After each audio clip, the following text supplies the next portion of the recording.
Hello friends, तो कैसे हैं आप लोग। आशा करता हूँ अच्छे होंगे। तो आज हम डिस्कस करने वाले हैं वो है आपका 4 मार्च का तीनों शिफ्ट का क्वेश्चन डिस्कस करेंगे। 1, 2 और 3 ऑल शिफ्ट का प्रश्न हम एनालिसिस करने वाले हैं।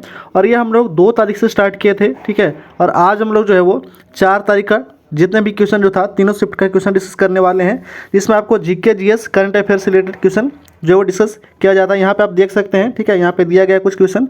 तो कृपया अभी तक जो भी चैनल को सब्सक्राइब नहीं किए हैं तो कृपया सब्सक्राइब कर दें, लाइक कर दें, बेल आइकन दबा दें और अलग अलग ऐसे रिलेटेड ग्रुप में शेयर कर दें। इसका पीडीएफ आपको व्हाट्सएप ग्रुप पे प्रोवाइड कर दिया जाता है और व्हाट्सएप ग्रुप का लिंक इस वीडियो के डिस्क्रिप्शन में लिंक दे दिया गया है, तो वहाँ से आप ज्वाइन कर लीजिएगा। और जिनका भी एग्जाम आने वाला है तो कृपया क्वेश्चन को जरूर सेंड करें। सेंड करने के लिए आपको डिस्क्रिप्शन में लिंक दे दिया गया है व्हाट्सएप ग्रुप का, तो पर्सनल आप मैसेज कर सकते हैं। तो आते हैं हम लोग देखते हैं 4 मार्च का फर्स्ट शिफ्ट का क्वेश्चन है। तो आरपीएफ कांस्टेबल 2025 का एग्जाम चल रहा था, तो हम लोग 2 मार्च से स्टार्ट किए थे डिस्कशन कराना। और आज हम लोग डिस्कस करने वाले हैं 4 मार्च का तीनों शिफ्ट का क्वेश्चन। तो फर्स्ट शिफ्ट का क्वेश्चन डिस्कस करते हैं। पहले फर्स्ट क्वेश्चन है, पहला क्वेश्चन पूछा गया था कि आर्य समाज की स्थापना कब किसने किया था। तो आर्य समाज की स्थापना किया था महर्षि दयानंद सरस्वती ने 10 अप्रैल 1875 को मुंबई में आर्य समाज की स्थापना किया गया था। कहाँ पे? तो मुंबई में किया गया था, ठीक है। एक्स्ट्रा पॉइंट है कि ब्रह्म समाज राजा राम मोहन राय ने 1828 में ब्रह्म समाज की स्थापना किया था। आदि ब्रह्म समाज देवेंद्र टैगोर ने 1866 में और रामकृष्ण मिशन स्वामी विवेकानंद ने कब? 1897 में इसकी स्थापना किया था। नेक्स्ट क्वेश्चन है, यहाँ पे कुछ प्रमुख संस्थापक हम देख लेते हैं कि ब्रह्म समाज के संस्थापक थे राजा राम मोहन राय। कब स्थापना हुआ था? 1828 में। तत्वबोधिनी सभा देवेंद्र टैगोर स्थापना कब हुआ था? 1839 में। ब्रिटिश सार्वजनिक सभा की स्थापना दादा भाई नौरोजी ने किया था। कब? 1843 में। सर्वेंट ऑफ इंडिया सोसाइटी की स्थापना किसने किया था? तो क्या था आपका गोपाल कृष्ण गोखले ने। कब? 1905 में। उसके बाद आपका प्रार्थना समाज, तो प्रार्थना समाज की स्थापना किया था कौन? तो केशव चंद्र सेन ने 1867 में। आर्य समाज की स्थापना दयानंद सरस्वती ने 1875 में किए थे। थियोसॉफिकल सोसाइटी ऑफ की स्थापना किया था मैडम व्लासवास्की ने, तो और कर्नल ऑलकट, ठीक है, ऑलकट ने 1875 में न्यूयॉर्क में किए थे। नेक्स्ट क्वेश्चन है, अगला प्रश्न पूछा गया था कि 30 अक्टूबर 1706 को गुरु ग्रंथ साहिब को गुरु के रूप में किसने स्थापित किया था। तो गुरु ग्रंथ साहिब को गुरु के रूप में स्थापित जो था, ठीक है, गुरु के रूप में किसने स्थापित किया था? तो गुरु गोविंद सिंह ने। सिखों के 10वें गुरु थे गुरु गोविंद सिंह, ठीक है। और गुरु गोविंद सिंह जो था वो गुरु ग्रंथ साहिब के आदि ग्रंथ का भी कहा जाता है। गुरु ग्रंथ साहिब को आदि ग्रंथ भी कहा जाता है और यह गुरुमुखी लिपि में लिखा गया है। गुरुमुखी लिपि का आविष्कार जो था किसने किया था? तो गुरु अंगद ने किया था, ठीक है। नेक्स्ट क्वेश्चन है, अगला प्रश्न पूछा गया था कि राज्य, ठीक है, राज्य लोगों के कल्याणकारी को बढ़ावा देने के लिए एक सामाजिक व्यवस्था सुनिश्चित करेगा। भारतीय संविधान के किस अनुच्छेद में वर्णित है? तो यह वर्णित है आपका अनुच्छेद 38 में वर्णित है। आर्टिकल से बहुत सारा क्वेश्चन पूछा जा रहा है हर शिफ्ट में, ठीक है। एक दो आर्टिकल जो है वो पूछ लिया जा रहा है। तो 1 से लेकर 100 तक अब आर्टिकल अगर देख लेते हैं तो उससे बार आपको नहीं आएगा, ठीक है। और इंपॉर्टेंट आर्टिकल जो है वो देख लीजिएगा। आते हैं नेक्स्ट क्वेश्चन की ओर। अगला प्रश्न है कि मौर्य वंश का तीसरा शासक कौन था, ठीक है। तो मौर्य वंश का तीसरा शासक अशोक था। अशोक ने 268 ईसा पूर्व में 268 ईसा पूर्व से 232 ईसा पूर्व तक शासन किया था। अशोक बिंदुसार का पुत्र था। किसका? तो बिंदुसार का पुत्र था। और बिंदुसार जो था वो चंद्रगुप्त मौर्य का पुत्र था, ठीक है। मौर्य वंश जो था, मौर्य वंश की स्थापना चंद्रगुप्त मौर्य ने 322 ईसा पूर्व में किया था। शुंग वंश की स्थापना पुष्यमित्र सिंह ने किया था। उन्होंने मौर्य साम्राज्य के अंतिम राजा बृहदत्त की हत्या करके 185 ईसा पूर्व में शुंग वंश की नींव रखी थी। नेक्स्ट क्वेश्चन है, अगला प्रश्न है कि भारतीय संविधान के किस अनुच्छेद में कहा गया कि संसद नए राज्यों को स्थापना कर सकती है या नए राज्यों का कानून के आधार पर भारतीय स्थापित कर सकती है, भारत में स्थापित कर सकता है। तो वह अनुच्छेद 2 में कहा गया है, ठीक है, कि कोई भी नए राज्यों को शामिल कर सकता है भारत में। नेक्स्ट है, ठीक है, एक्स्ट्रा पॉइंट दिया गया है कि भारतीय संविधान का अनुच्छेद 1 भारत के राज्यों के संघ के रूप में वर्णित करता है। भारतीय संविधान के अनुच्छेद 3 में नए राज्यों के गठन और मौजूदा राज्यों के नाम, सीमाएं और क्षेत्र में बदलाव से जुड़ी है। और यह बदलाव कौन कर सकता है? तो संसद के द्वारा ये किया जा सकता है बदलाव। नेक्स्ट क्वेश्चन है, अगला क्वेश्चन है कि यूनेस्को विश्व धरोहर समिति का 46वां सत्र 21 से 31 जुलाई 2024 के बीच कहाँ आयोजित किया गया था? तो ये आयोजित किया गया था कहाँ पे? तो नई दिल्ली में इसका आयोजन किया गया था, ठीक है। नई दिल्ली में इसका स्थापना 16 नवंबर 1945 को किया गया था। और इसका मुख्यालय जो है वो फ्रांस की राजधानी कहाँ है? तो पेरिस में है, जो सीन नदी के किनारे है पेरिस, ठीक है। एक्स्ट्रा पॉइंट दिया गया कि भारतवर्ष 1946 में यूनेस्को का सदस्य बना और भारत का 43वां विश्व धरोहर स्थल बना। चराईदेव, ठीक है, चराईदेव मोईदाम अहोम राजवंश के सदस्यों को टीले जैसे दिखने वाले स्थल में दफनाने की प्रक्रिया है ये। नेक्स्ट क्वेश्चन है, अगला प्रश्न पूछा गया था कि भारत के सर्वोच्च न्यायालय के 91वें मुख्य न्यायाधीश कौन है। तो 51वें मुख्य न्यायाधीश जो है वो कौन है, तो न्यायमूर्ति संजीव खन्ना है। कौन क्या है, यहाँ से भी क्वेश्चन, करंट से भी क्वेश्चन पूछा जा रहा है, तो एक बार आप लोग अच्छे से देख लीजिएगा। नेक्स्ट क्वेश्चन है, अगला प्रश्न पूछा गया था कि हिंदुस्तान सोशलिस्ट रिपब्लिकन एसोसिएशन की स्थापना 1928 में किसने किया था। तो 1928 में क्या था, एक क्रांतिकारी संगठन था, ठीक है। ये कौन था, तो एक क्रांतिकारी संगठन था। हिंदुस्तान रिपब्लिकन एसोसिएशन जो था एक क्रांतिकारी संगठन था, जिसकी स्थापना 1928 में दिल्ली में फिरोज शाह कोटला में हुई थी। और इसके संस्थापक जो थे वो कौन थे, इसकी स्थापना जो था संस्थापक चंद्रशेखर आज़ाद, भगत सिंह, अशफाक उल्ला खां, सुखदेव थापर और जगदीश चंद्र चटर्जी थे। हिंदुस्तान रिपब्लिकन एसोसिएशन जो था, ठीक है, हिंदुस्तान रिपब्लिकन एसोसिएशन HRA की स्थापना हुआ था 1924 में, ठीक है, और कानपुर में हुई थी। राम प्रसाद बिस्मिल, जोगेश चंद्र चटर्जी और सचिन सन्याल, ठीक है, सचिंद्र चंद सन्याल, चंद्रशेखर आज़ाद, ठीक है, ने HRA का नाम बदल करके हिंदुस्तान सोशलिस्ट रिपब्लिकन एसोसिएशन जो है वो कर दिया था। नेक्स्ट क्वेश्चन है, अगला प्रश्न पूछा गया था कि केंद्र शासित प्रदेशों के लिए विधानमंडल बनाने का प्रावधान संविधान के किस अनुच्छेद में वर्णित है। तो यह वर्णित है अनुच्छेद 239 के ए में वर्णित है इसका, ठीक है। केंद्र शासित प्रदेशों के लिए विधानमंडल बनाने की प्रावधान जो है अनुच्छेद 239 के ए में वर्णित है। नेक्स्ट क्वेश्चन है, अगला प्रश्न पूछा गया था, ठीक है, कि मुख्यमंत्री की नियुक्ति कौन करता है। तो मुख्यमंत्री का नियुक्ति करता है भारत के संविधान के अनुच्छेद 164 के अनुसार राज्यपाल मुख्यमंत्री की नियुक्ति करता है। कौन करता है, तो राज्यपाल करता है मुख्यमंत्री की नियुक्ति, ठीक है। तो यहाँ से अनुच्छेद से भी इंपॉर्टेंट अनुच्छेद जो है एक बार देख लीजिएगा। अनुच्छेद से हर सीट में 2 से 3 क्वेश्चन पूछा जा रहा है। नेक्स्ट क्वेश्चन है, अगला प्रश्न पूछा गया था कि भारत में द्वैध शासन व्यवस्था को किस अधिनियम के जरिए समाप्त कर दिया गया था। तो द्वैध शासन व्यवस्था को समाप्त कर दिया गया था 1935 के भारत सरकार अधिनियम के तहत जो था इसको समाप्त कर दिया गया था 1935 के द्वारा। नेक्स्ट क्वेश्चन है, अगला प्रश्न पूछा गया था कि 1990 में मंडल आयोग की सिफारिश के आधार पर OBC यानी कि अन्य पिछड़ा वर्ग को, ठीक है, यानी कि भारत सरकार द्वारा सरकारी नौकरियों और सार्वजनिक क्षेत्र की इकाइयों को कितना प्रतिशत आरक्षण दिया था। तो ये 27% आरक्षण दिया था, ठीक है, 27%। नेक्स्ट क्वेश्चन है, अगला प्रश्न पूछा गया था कि भारत में पंचवर्षीय योजना की अवधारणा श्रेय मुख्य रूप से किस अर्थशास्त्री ने दिया था। तो पंचवर्षीय योजना की जो अवधारणा था वो कौन से अर्थशास्त्री दिए थे, तो वो दिया था आपका पंचवर्षीय योजना की अवधारणा का मुख्य श्रेय जो था अर्थशास्त्री KN राजा ने दिया था। उन्होंने पहली पंचवर्षीय योजना का मसौदा तैयार करने वाली महत्वपूर्ण भूमिका निभाई थी, ठीक, कौन, तो KN राजा ने। नेक्स्ट क्वेश्चन है, अब पहली पंचवर्षीय योजना जो था वो कब से कब तक रहा था। तो 1951 से 56 में भी रहा था। और पंचवर्षीय योजना से भी क्वेश्चन जो है बहुत, ठीक है, हर शिफ्ट में 1-2 क्वेश्चन पूछ लिया जा रहा है। तो पंचवर्षीय योजना भी एक बार अच्छे से आप लोग देख लीजिएगा जिनका एग्जाम आने वाला है। आते हैं लोग नेक्स्ट क्वेश्चन देखते हैं। अगला क्वेश्चन है, अगला प्रश्न पूछा गया था कि कवारती द्वीप भारत के केंद्र शासित प्रदेश का हिस्सा है किसका। तो कवारती जो है वो लक्षद्वीप का राजधानी है कवारती, ठीक है, और ये जो है लक्षद्वीप का हिस्सा है, भारत के केंद्र शासित प्रदेश लक्षद्वीप का हिस्सा है। कवारती भारत के केंद्र शासित प्रदेश लक्षद्वीप की राजधानी है। नेक्स्ट क्वेश्चन है, अगला प्रश्न पूछा गया था कि ज्योतिबा फुले और सावित्रीबाई फुले ने मिलकर साल 1848 में किस जगह पर महिलाओं के लिए देश का पहला स्कूल खोला था। तो देश का पहला स्कूल खोला था पुणे के भेड़ीवाड़ी इलाके में, ठीक है, भेड़ीवाड़ी इलाके में। कब, तो 1848 में। किसके सहयोग से, तो सावित्रीबाई फुले और ज्योतिबा फुले के सहयोग से पहला जो था वह स्कूल खोला गया था, ठीक है। कहाँ पे, तो पुणे के भेड़ीवाड़ी इलाके में। नेक्स्ट क्वेश्चन है, अगला प्रश्न पूछा गया था कि किनका मानना था कि आध्यात्मिक राष्ट्रवाद भारत की स्वास्थ्य क्षमता का मार्ग है, ठीक है। किनका मानना था कि आध्यात्मिक राष्ट्रवाद भारत की वास्तविक क्षमता का मार्ग है, तो वह अरविंद घोष का मानना था, ठीक है, अरविंद घोष। नेक्स्ट क्वेश्चन है, अगला क्वेश्चन पूछा गया था कि अशोक चंद्र हाल ही में किस बैंक के प्रबंधक निदेशक मुख्य या कार्यकारी अधिकारी बने हैं। तो बने आपका पंजाब नेशनल बैंक के बने हैं कौन, तो अशोक चंद्र हाल, ठीक है, अशोक चंद्र हाल ही में जो है वो PNB के नए CEO बने हैं। नेक्स्ट क्वेश्चन है, अगला प्रश्न है कि बॉयल का नियम बताता है कौन सी इकाइयाँ। तो बॉयल का नियम बताता है कि गैस का दाब आयतन एक दूसरे के व्युत्क्रमानुपाती होते हैं। इसका मतलब है कि अगर तापमान स्थिर रहता है तो, ठीक है, क्या रहता है, तो तापमान स्थिर रहता है तो गैस का दाब बढ़ने पर आयतन कम हो जाएगा। और इसका विपरीत जो है वो, ठीक है, इसका विपरीत है। फार्मूला क्या होता है, तो P1, ठीक है, P1 V1 बराबर P2 V2 होता है, प्रेशर और वॉल्यूम के, ठीक है। नेक्स्ट क्वेश्चन है, अगला प्रश्न पूछा गया था कि देव दीपावली का त्यौहार कहाँ मनाया जाता है। तो वाराणसी में मनाया जाता है। देव दीपावली का त्यौहार कहाँ पे मनाया जाता है, तो वाराणसी में। देव दीपावली का त्यौहार कार्तिक पूर्णिमा को मनाया जाता है, ये भी ध्यान रखिएगा। नेक्स्ट क्वेश्चन है, अगला प्रश्न पूछा गया था कि परमाणु संयंत्र का मिलान कीजिए। कैगा परमाणु संयंत्र कहाँ है, भारत के कर्नाटक राज्य में, ठीक है, उत्तर कन्नड़ जिले में स्थित है। यह काली नदी के किनारे कर्दरा जलाशय पर बना हुआ है। उसके बाद नेक्स्ट देखते हैं, अगला है कि कलपक्कम परमाणु कहाँ है, तो कलपक्कम तमिलनाडु के कांचीपुरम जिले में स्थित है।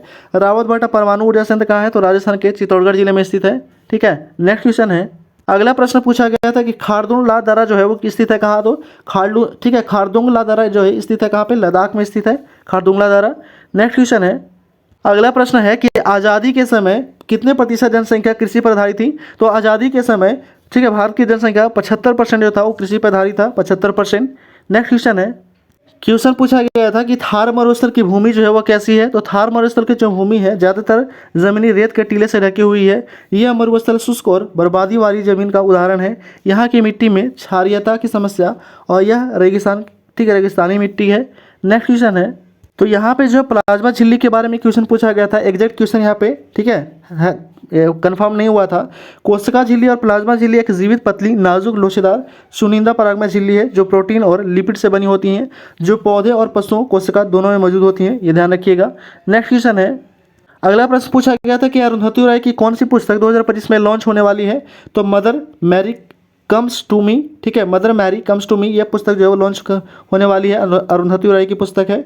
अरुंधति राय की पहली ठीक है संस्मरण पुस्तक मदर मैरी कम्स टू मेरी सितंबर 2025 में प्रकाशित होगी। यह किताब पेंगुइन रैंडम हाउस पे प्रकाशित होगी। नेक्स्ट क्वेश्चन है, अगला प्रश्न पूछा गया था कि निम्नलिखित में से किस राज्य समूह का तट अरब सागर पर स्थित है, तो कर्नाटक, केरल और गुजरात का तट है। अरब सागर के साथ तट साझा करने वाले पश्चिमी तटीय राज्य गुजरात, महाराष्ट्र, गोवा, कर्नाटक, केरल। बंगाल की खाड़ी से सटे पूर्वी तटीय राज्य तमिलनाडु, आंध्र प्रदेश, उड़ीसा और पश्चिम बंगाल, ये सभी हैं।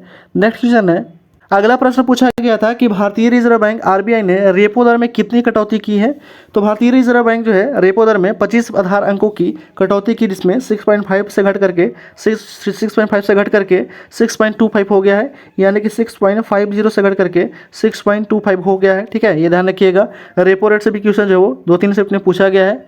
नेक्स्ट क्वेश्चन है, तो इस तरह हम लोग फर्स्ट शिफ्ट जो था 4 मार्च का फर्स्ट शिफ्ट का क्वेश्चन टोटल समाप्त कर लिए हैं, जिसमें आपको GK GS current affairs related total question जो है जितना क्वेश्चन जो था वो सब रियल और ऑथेंटिक क्वेश्चन कराया जाता है। ठीक है, तो कृपया अभी तक जो भी चैनल को सब्सक्राइब नहीं किए हैं तो कृपया सब्सक्राइब कर दें, लाइक कर दें, बेल आइकन दबा दें और अलग अलग ऐसे रिलेटेड ग्रुप में भी शेयर कर दें। और आपको डेली जो है वो प्रोवाइड किया जाएगा। ठीक है, इस चैनल पर लगातार आपको जो है डिस्कशन कराया जा रहा है। आरपीएफ कांस्टेबल भर्ती जो 2025 का एग्जाम 2 मार्च से स्टार्ट हुआ था, तो ये 18 मार्च तक आपको कंटिन्यू चलाया जाएगा। हम लोग नेक्स्ट जो है वो डिस्कस करने वाले हैं 4 मार्च का सेकंड शिफ्ट। 4 मार्च का सेकंड शिफ्ट का क्वेश्चन है। ठीक है, तो फर्स्ट क्वेश्चन देखते हैं हम लोग।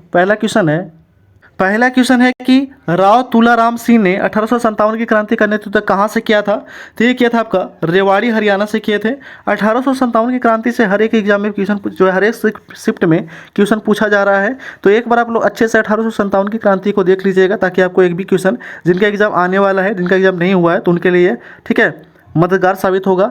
ठीक है, हम लोग देखते हैं एक्स्ट्रा पॉइंट जो है वो देख लेते हैं कि जनरल भगत सिंह और बहादुर शाह जफर द्वितीय ने दिल्ली में 1857 के विद्रोह का नेतृत्व किया था।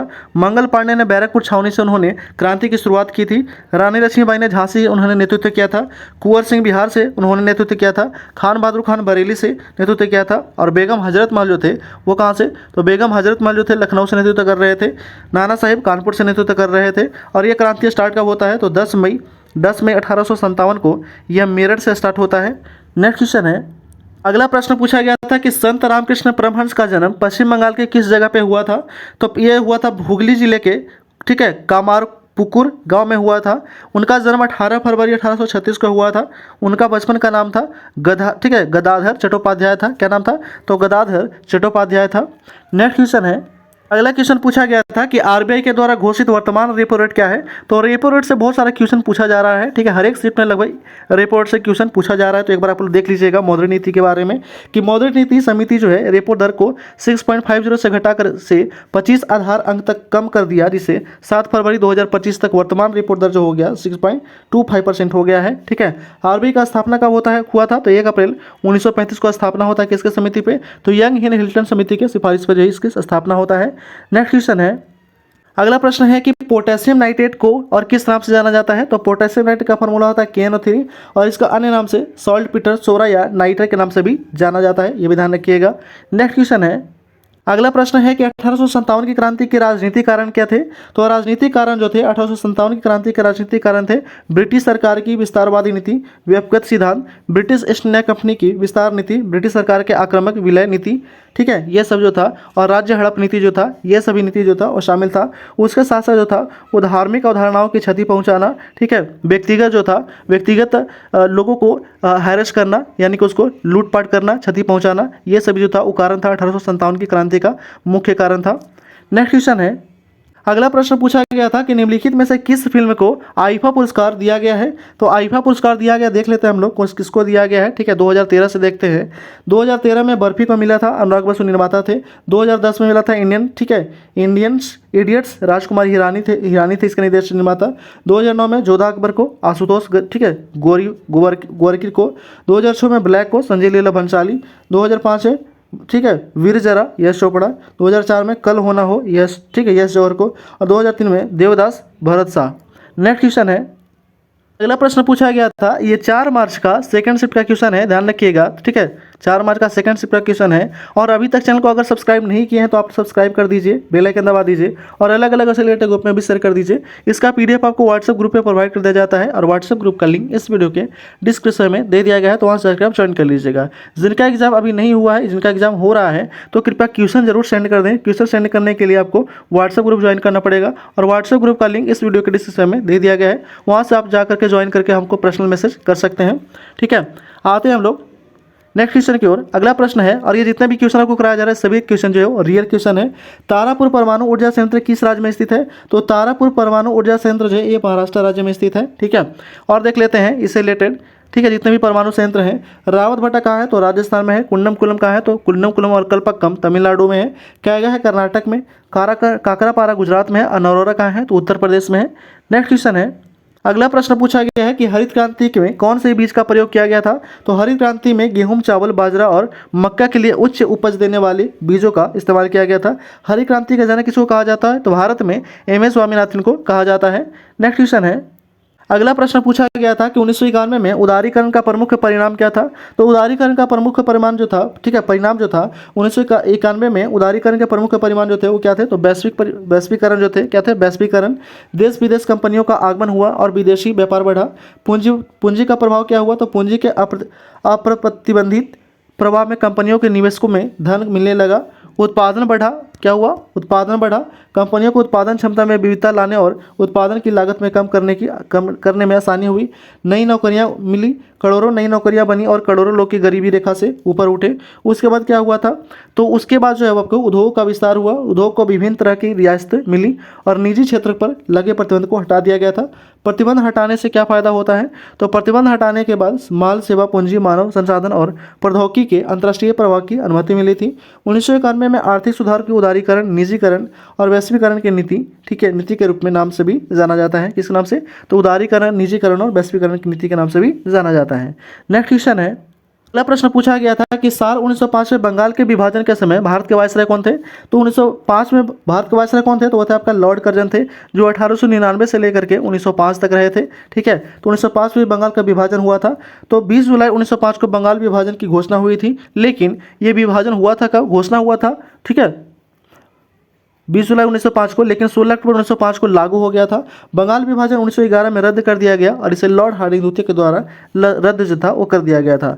नेक्स्ट क्वेश्चन है, अगला प्रश्न पूछा गया था कि निम्न में से किस अधिनियम के तहत वायसराय की कार्यकारी परिषद में भारतीयों को शामिल किया गया था। तो भारत शासन अधिनियम 1919 के तहत अधिनियम का मकसद भारतीयों को शासन से हिस्सा देना, ठीक है, हिस्सा देना था, ठीक है। उसके बाद जो था कि भारतीय परिषद अधिनियम 1861 के तहत गवर्नर जनरल की कार्यकारी परिषद की स्थापना हुई और इस अधिनियम के तहत भारतीयों के लिए अपने देश के प्रशासन में हिस्सा लेने का संभव हुआ था, ठीक है। उसके बाद जो था वो भारत में ब्रिटिश सरकार के द्वारा पारित किसी अधिनियम में भारतीय परिषद को समाप्त कर दिया गया। 1935 में भारत सरकार अधिनियम लाया गया था। नेक्स्ट क्वेश्चन है, अगला प्रश्न पूछा गया था कि स्वामी तुलसीदास ने रामचरितमानस लिखने का कार्य कहाँ से शुरू किया था। तो स्वामी तुलसीदास ने रामचरितमानस लिखने का कार्य जो था ये गोस्वामी तुलसीदास रामचरितमानस की रचना अयोध्या में रामनवमी के दिन साल 1574 में शुरू की थी। उन्होंने इसे अवधी भाषा में लिखा था। किस भाषा में, ये भी क्वेश्चन पूछ लिया जाता है कि वह रामायण जो था किस भाषा में लिखे थे, तो अवधी भाषा में। तुलसीदास ने रामचरितमानस लिखने के लिए ये जगह चुनी थी, अयोध्या, वाराणसी और चित्रकूट। कौन कौन सा, तो अयोध्या, वाराणसी और चित्रकूट जगह चुने थे। ठीक है, इसके बाद जो है वो तुलसीदास रामचरितमानस को लिखने में करीब 2 साल 7 महीने 26 दिन का समय लगा था। कितने दिन का, तो 2 साल 7 महीने 26 दिन का समय लगा था। तुलसीदास की कुछ और रचनाएं जो है कौन सा है, तो गीतावली, विनय पत्रिका, ये सभी तुलसीदास की रचना है। ठीक है, तुलसीदास रामचरितमानस अकबर के शासनकाल के दौरान जो है लिखे थे। ठीक है, अकबर का शासनकाल जो था कब से कब तक था, तो 1574 में लिखना चालू किए थे, तो 1556 से लेकर के 1605 तक जो था वो अकबर का शासन रहा था, ये भी ध्यान रखिएगा। नेक्स्ट क्वेश्चन है, अगला प्रश्न है कि कोलकाता, मद्रास और मुंबई में उच्च न्यायालयों की स्थापना किस अधिनियम के तहत किया गया था। तो ये हुआ था आपका भारतीय उच्च न्यायालय अधिनियम 1861 के तहत जो था। ठीक है, कोलकाता, मद्रास और मुंबई में इसका स्थापना हुआ था। ठीक है, अधिनियम कौन सा था, तो 1861 में, और हुआ था कब, 1862 में जो था ये लागू हो गया था। नेक्स्ट क्वेश्चन है, अगला प्रश्न पूछा गया था कि चिकन नेक के नाम से किस कॉरिडोर को जाना जाता है। तो चिकन नेक के नाम से सिलीगुड़ी कॉरिडोर को जाना जाता है, चिकन नेक के नाम से। नेक्स्ट क्वेश्चन है, अगला प्रश्न है कि पल्लव वंश का अंतिम शासक कौन था। तो पल्लव वंश का अंतिम शासक जो था अपराजित बर्मन 880 से 1897 ईस्वी तक शासन किया था।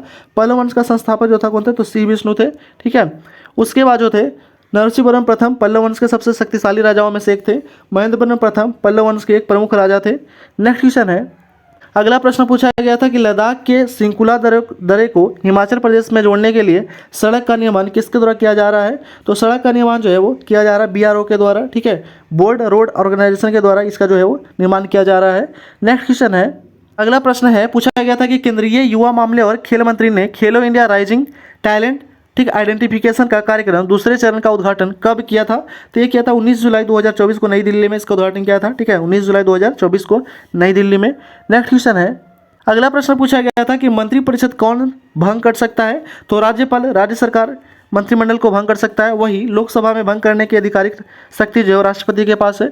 लेकिन राष्ट्रपति जो है वो किसकी सलाह पे, तो अनुच्छेद 74 राष्ट्रपति को उसके कार्यों के निष्पादन, सहायक और सलाह देने के लिए प्रधानमंत्री की अध्यक्षता में मंत्रिपरिषद की प्रधान है। तो राष्ट्रपति जो है वो मंत्रिपरिषद के सलाह पे या प्रधानमंत्री के सलाह पे जो है ठीक है लोकसभा भंग कर सकता है। नेक्स्ट क्वेश्चन है, मंत्रिपरिषद के अध्यक्ष कौन होता है। तो भारत के केंद्र सरकार के मंत्रिपरिषद के अध्यक्ष जो है प्रधानमंत्री होते हैं। वही राज्य सरकार में मंत्रिपरिषद के अध्यक्ष कौन होते हैं, तो मुख्यमंत्री होते हैं। नेक्स्ट क्वेश्चन है, भारत के संविधान में कुल कितने खंड हैं। तो भारत के संविधान में फिलहाल 25 भाग 448 अनुच्छेद और 12 अनुसूचियां हैं। कितनी अनुसूची है, तो 12 अनुसूची हैं। लेकिन मुख्य रूप से जो अनुच्छेद है वो 395 है। इसी का खंड ABCD किया गया है। लेकिन यहाँ पे खंड पूछा गया था, इसलिए यहाँ पे जो खंड है वो टोटल ऐड कर दिया गया, तो 448 है। ठीक है, संविधान बनने समय कितना था, तो संविधान जब बना था उस समय 22 भाग 395 अनुच्छेद और 8 अनुसूचियाँ थी। नेक्स्ट क्वेश्चन है, अगला प्रश्न था कि इनमें से कौन सा बंदरगाह पश्चिमी तट पर स्थित प्रमुख बंदरगाह नहीं है।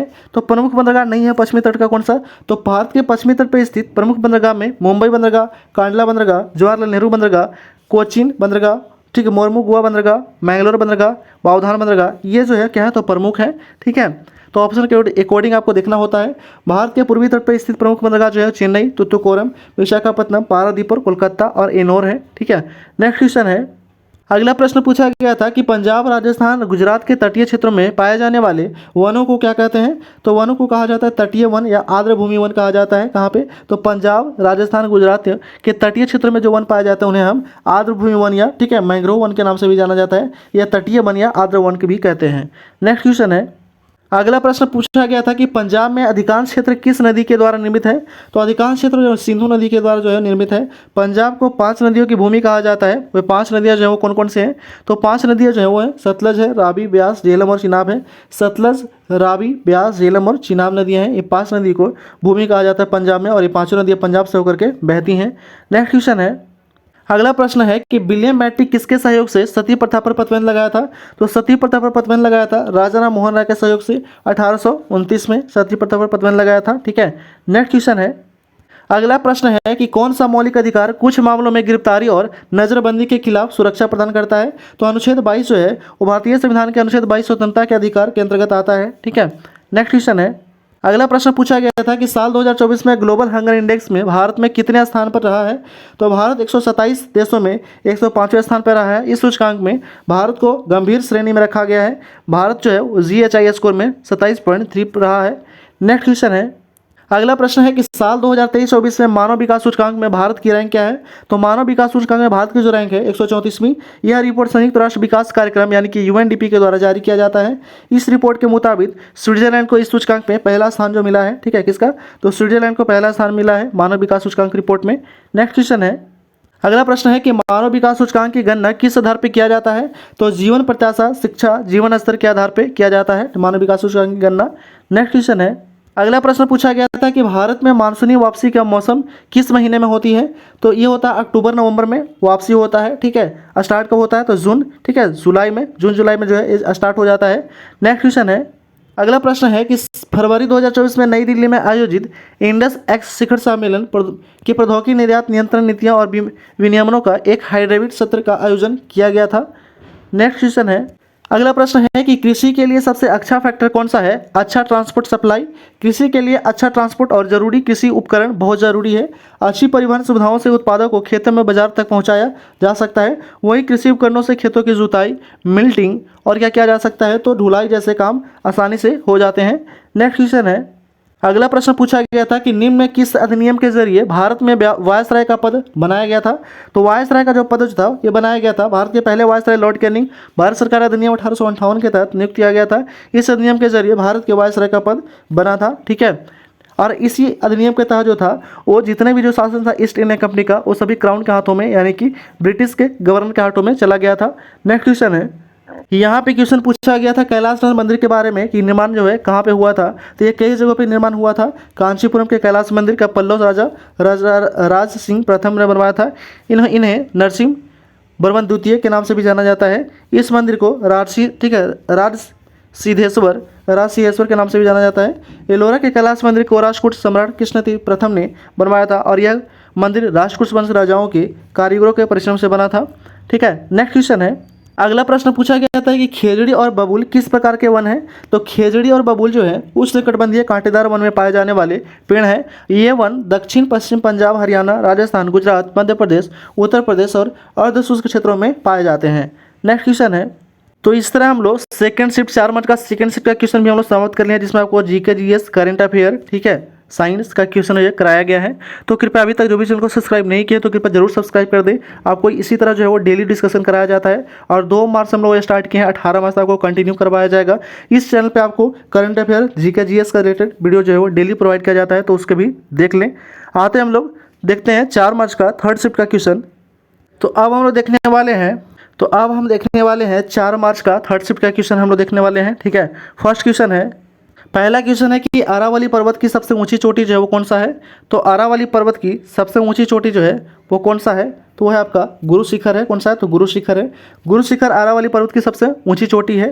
गुरु शिखर राजस्थान के अब्दुल्ला पर्वत के स्थित है। गुरु शिखर पर्वत अरावली पर्वतमाला की सबसे ऊंची चोटी, जिसका लंबाई जो है कितना है, तो 1722 मीटर है, जो 5650 फीट की ऊंचाई पे है। नेक्स्ट क्वेश्चन है, अगला प्रश्न पूछा गया था कि ऑक्जेलिक अम्ल में पाया जाता है क्या। तो ऑक्जेलिक अम्ल पाया जाता है पालक में, टमाटर में। आम्ल ऐसे पदार्थ जिनका स्वाद खट्टा होता है उन्हें हम अम्ल कहते हैं, ठीक है। और यह नीले रंग पत्र को लाल कर देता है। और यह एक ट्रिक है, अनिल से आप याद रख लीजिएगा कि अम्ल जो है वो नीले को क्या कर देता है, तो लाल कर देता है। और ऑक्जेलिक अम्ल कहाँ पे, टमाटर में ही पाया जाता है। नेक्स्ट क्वेश्चन है, यहाँ पे हम लोग कुछ देख लेते हैं और भी पदार्थ और अम्ल। नींबू संतरा में क्या पाया जाता है, तो साइट्रिक अम्ल। चींटी के डंक में फॉर्मिक अम्ल पाया जाता है, ठीक है। उसके बाद सिरका में जो क्या पाया जाता है, तो सिरका में एसिटिक अम्ल पाया जाता है। नेक्स्ट क्वेश्चन है, अगला प्रश्न पूछा गया था कि सिख समुदाय में लोगों को कार्तिक पूर्णिमा कौन सा त्यौहार मानते हैं। कार्तिक पूर्णिमा पर कौन सा त्यौहार मनाया जाता है, ठीक है। तो ये मनाया जाता है आपका गुरु नानक जयंती मनाया जाता है। सिख समुदाय के लोग कार्तिक पूर्णिमा के गुरु नानक जयंती मनाते हैं और इसे प्रकाश वर्ष पर्व या गुरु पर्व भी कहा जाता है, ठीक है। सिखों का सबसे जो है बड़ा त्यौहार है ये, ठीक है, सबसे बड़ा त्यौहार है। गुरु नानक देव की सिख धर्म से पहले गुरु थे, सिख गुरु नानक देव जी थे, वो सिख धर्म के पहले गुरु थे। उनका जन्म 15 अप्रैल 1469 को पंजाब के तलवंडी नामक स्थान पर हुआ था। नेक्स्ट क्वेश्चन है, अगला प्रश्न पूछा गया था कि कानपुर में 1857 के विद्रोह के किसने दबाया था? तो ये दबाया था आपका सर कॉलिन कैंपबेल ने दबाया था। तो 1857 की क्रांति से बहुत सारा ये क्वेश्चन पूछा जा रहा है, तो एक बार आप लोग अच्छे से देख लीजिएगा जिनका एग्जाम नहीं हुआ है, ठीक है। यहाँ से आपको 3 से 4 नंबर क्वेश्चन आपको यहीं से क्वेश्चन हर शिफ्ट में आपको पूछने के लिए मिल रहा है। नेक्स्ट क्वेश्चन है, अगला प्रश्न है कि अनुसूचित जाति एससी और अनुसूचित जनजाति एसटी के जुड़े प्रावधानों भारतीय संविधान के किस अनुच्छेद में वर्णित है? तो किस अनुसूची में है? तो 5वीं अनुसूची में इसका वर्णन किया गया है एससी और, ठीक है, एससी और एसटी का वर्णन जो है वो 5वीं अनुसूची में किया गया है। नेक्स्ट क्वेश्चन है, अगला प्रश्न है कि 24 जनवरी 1951 को भारत के राष्ट्रपति कौन थे? तो डॉक्टर राजेंद्र प्रसाद थे, ठीक है। डॉक्टर राजेंद्र प्रसाद जो थे वो 24 जनवरी 1951 को भारत के प्रथम राष्ट्रपति हुए थे, ये भी ध्यान रखिएगा, प्रथम राष्ट्रपति थे। नेक्स्ट क्वेश्चन है, अगला प्रश्न है कि 1857 के विद्रोह का प्रमुख कारण क्या था? तो धार्मिक भावनाओं को आहत करना, राजनीतिक कारण, आर्थिक कारण, सामाजिक कारण, सैन्य कारण, ये सभी था। लेकिन चर्बी वाला कारतूस जो था वो सबसे प्रमुख कारण जो होता है वो बताया जाता है, ठीक है। चर्बी वाला कारतूस जो था वो सबसे प्रमुख कारण बताया जाता है। 1857 की क्रांति का शुरू कब हुआ था? तो 10 मई 1857 को, और इसके जो नेता थे वो कहते हैं मंगल पांडे ने इसका शुरुआत हुआ था। नेक्स्ट क्वेश्चन है, अगला प्रश्न पूछा गया था कि समान नागरिक संहिता किससे संबंधित है? तो समान नागरिक संहिता राज्य के नीति निर्देशक सिद्धांतों से संबंधित है, यानी कि डीपीएसपी से संबंधित है। समान नागरिक संहिता भारतीय संविधान के भाग 4 के अनुच्छेद 44 में आती है, और यह अनुच्छेद राज्य के नीति निर्देशक सिद्धांतों पे शामिल है। राज्य के नीति सिद्धांत जो है कहाँ से लिया गया था? तो ये लिया गया आपका आयरलैंड के संविधान से, और यह आर्टिकल 36 से 51 में इसका जिक्र मिलता है। नेक्स्ट क्वेश्चन है, अगला प्रश्न है कि भारत के पहले वायसराय किस अधिनियम के तहत नियुक्त हुए थे? तो भारत के पहले वायसराय नियुक्त हुए थे लॉर्ड कैनी के समय, ठीक है। लॉर्ड कैनी के समय, लॉर्ड कैनी भारत के पहले वायसराय थे जो भारत सरकार अधिनियम 1858 के तहत नियुक्त हुए थे, ठीक है। इसी समय क्या कर दिया गया था? तो भारत के गवर्नर, ठीक है, गवर्नर जनरल का जो पद था उसको बदल करके वायसराय कर दिया गया था। नेक्स्ट क्वेश्चन है, अगला प्रश्न है कि विंध्य पर्वतमाला किसको 2 भागों में बांटती है? तो उत्तर भारत को दक्षिण भारत में 2 भागों में बांटने का काम करती है कौन? तो विंध्य पर्वतमाला, ठीक है। उत्तर भारत, ठीक है, भारत को 2 भागों में, उत्तर भारत और दक्षिण भारत में बांटने का काम करती है विंध्य पर्वतमाला। नेक्स्ट क्वेश्चन है, अगला प्रश्न पूछा गया था कि भारत की सबसे लंबी नदी कौन सी है? तो भारत की सबसे लंबी नदी जो है गंगा है, इसका लंबाई कितना है? तो 25 किलोमीटर है, और ये कहाँ से निकलती है? तो गंगा, जिसे हिंदू मान्यता के अनुसार गंगा भी कहा जाता है, सबसे पवित्र नदी है। इसका उद्गम स्थल उत्तराखंड के गंगोत्री हिमनद से होता है।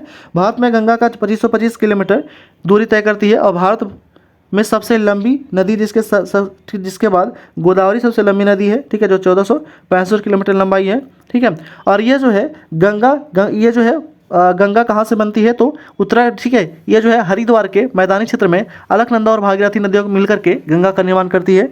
नेक्स्ट क्वेश्चन है, अगला प्रश्न पूछा गया था कि नाबार्ड जो था डैश मिलकर किसका विकास हुआ था? तो नाबार्ड राज्य बैंक मिल, ठीक है, बैंक मिलकर कृषि ग्रामीण विकास कार्य करते हैं, ठीक है, नाबार्ड में। नाबार्ड का स्थापना पूछ लिया जाता है तो 12 जुलाई 1982 को इसका स्थापना होता है नाबार्ड का। नाबार्ड के फुल फॉर्म होता है नेशनल एग्रीकल्चर फॉर, ठीक है, national banking for agriculture and rural development होता है, ये ध्यान रखिएगा, कभी कभी क्वेश्चन पूछ लिया जाता है फुल फॉर्म का भी।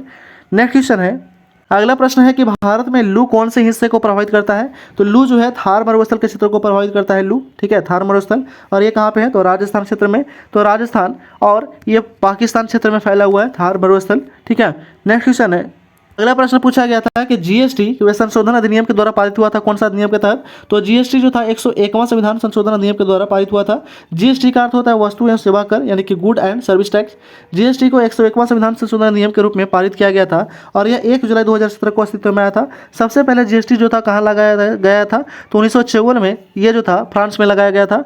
नेक्स्ट क्वेश्चन है, अगला प्रश्न पूछा गया था कि भारत और अमेरिका के बीच होने वाले युद्ध अभ्यास जो है वो क्या है? तो भारत और अमेरिका के बीच होने वाले युद्ध अभ्यास रक्षा सहयोग बढ़ाने के लिए आयोजित किया जाता है। द्विपक्षीय सैन्य अभ्यास साल 2002 में शुरू हुआ था। इस अभ्यास का मकसद दोनों देशों के बीच रक्षा संबंधों को मजबूत करना था, ठीक है। नेक्स्ट क्वेश्चन है, अगला प्रश्न है कि 9वां संविधान संशोधन अधिनियम 1960 में किन देशों में लागू हुआ था? तो भारत और पाकिस्तान के बीच लागू हुआ था। ये 9वां संविधान संशोधन अधिनियम 1960 में लागू हुआ, और यह भारत और पाकिस्तान के बीच हुए समझौतों के आधार पर बना था। इन समझौतों के तहत असम, पंजाब, पश्चिम बंगाल और त्रिपुरा की सीमाओं से जुड़े कुछ विवादों को निपटारा किया गया था। नेक्स्ट क्वेश्चन है, तो इस तरह हम लोग 4 मार्च का जितने भी जो था वो, ठीक है, ऑल शिफ्ट यानी कि फर्स्ट, सेकेंड और थर्ड तीनों शिफ्ट का क्वेश्चन हम लोग डिस्कस कर चुके हैं इस वीडियो में। तो कृपया अभी तक जो भी चैनल को सब्सक्राइब नहीं किए हैं तो कृपया सब्सक्राइब कर दें, लाइक कर दें, बेल आइकन दबा दें, और अलग अलग ऐसे रिलेटेड ग्रुप पे शेयर कर दें। इसका पीडीएफ आपको व्हाट्सएप ग्रुप पे प्रोवाइड कर दिया जाता है, और व्हाट्सएप ग्रुप का लिंक इस वीडियो के डिस्क्रिप्शन में दे दिया गया है, तो वहाँ से जाकर आप ज्वाइन कर लीजिएगा। Thanks for watching.